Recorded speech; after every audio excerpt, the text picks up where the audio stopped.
The single-board computer is the brain for the entire Coca-Cola Freestyle. It communicates with all the components in the dispenser.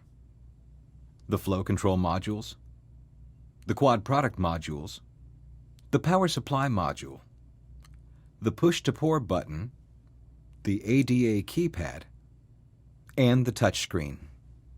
The blister stores all of the software and recipes needed to pour a quality beverage.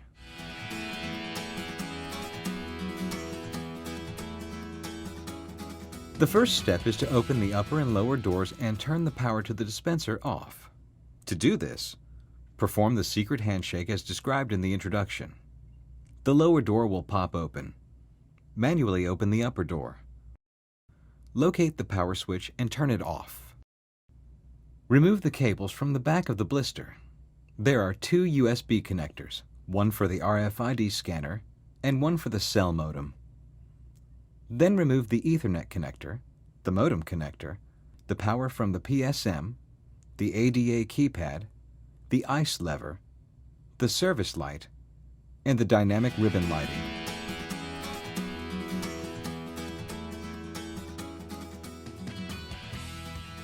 For international markets, the modem is not internal to the dispenser. In this case, the Ethernet cable that is routed to the modem would connect here. This is the same place where a wired DSL line would connect. All of these connectors are the same round type connectors. Just turn the collar and pull the connector out. This green power connector is the same type of connector that is on the power supply module. Squeeze the tabs and pull the connector out to remove it. Never pull on the wires. There are 8 small Phillips head screws that hold the blister in place. Loosen the screws a few turns. Do not take them completely out. Work along the outside edge of the blister. To break the blister loose, push it to the right. All the holes for the screws are keyholed for easy removal and installation. There is a bracket just below the blister. The blister has 2 fingers which fit into this bracket. The bracket holds the blister in place to assist the process of disconnecting the harnesses from the back of the blister. First, remove the bracket that secures the LVDS or video cable to the blister. To do this, remove the 2 5/16" nuts and then the bracket. To remove the harness from the blister, work from right to left. Start with the black connector with the tab on it. This harness is for the touch screen. This senses when the screen is touched. So when making drink selections or navigating around the interface, this cable is what transfers those signals to the blister. Push that tab down and pull the connector out. Next, remove this white connector. This connector is the backlighting for the touch screen. If the touch screen is dark, it may be a problem with this cable. Grab it and carefully pull. Always pull the connector, not the wire, especially when working with the blister. The next one is this copper mesh wrapped flat ribbon cable. This is the LVDS or the video cable. This cable transfers the images from the blister to the touch screen. This cable must be treated very, very carefully. It's very small and holds many wires. It is keyed so it can only be put in one way. If you look closely, there is a square section on the front side that lines up with the connector on the blister. To make removal easier, place a small screwdriver underneath the connector and work one side of it out, then grab the connector and pull up. The next harness is the push-to-pour harness. Just grasp the connector and pull it out. It releases easily. Those are the 4 harness connections that must be removed in order to remove the blister.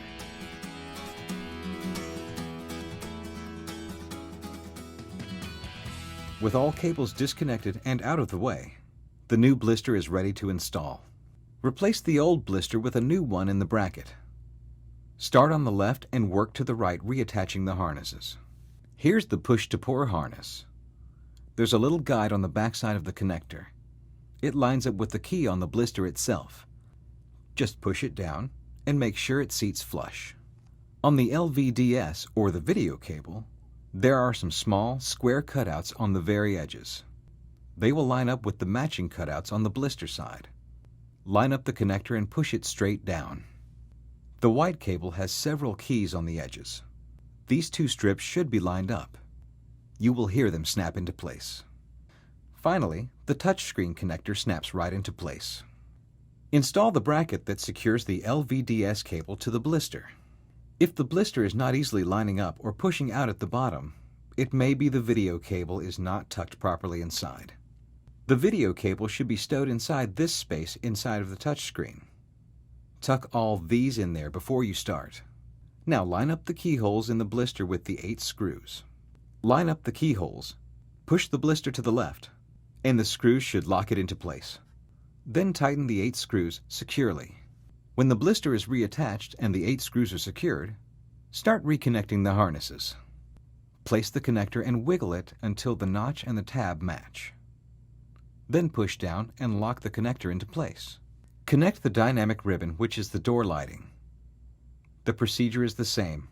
Line up the key, wiggle, push, and it snaps into place.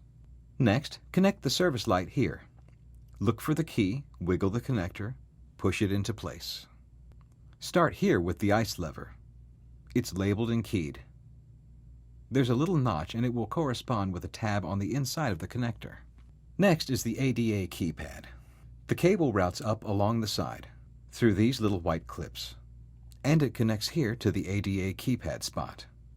The connector snaps in like the others. Next is the power supply module. Line up the 2 green connectors using the keys. Push down and listen for them to snap when you push them into place. Next is the modem. Line up the triangle on the connector with the blister and push it in. This is the RFID scanner, and it plugs into the spot labeled USB on the back of the blister. There is a little white triangle on the inside of the USB connector. Line up the white triangle on the blister with the end of the RFID cable. Push it on and screw the connector down. Generally, you always want to hear that snap whenever you push the cables in. This indicates the connectors are fully seated and making good solid contact. Just as when other components are replaced inside the dispenser, make sure the lower door is open when the dispenser is turned on. This enables the Coca-Cola Freestyle to recognize and register the new component. Replacement of the blister is now complete.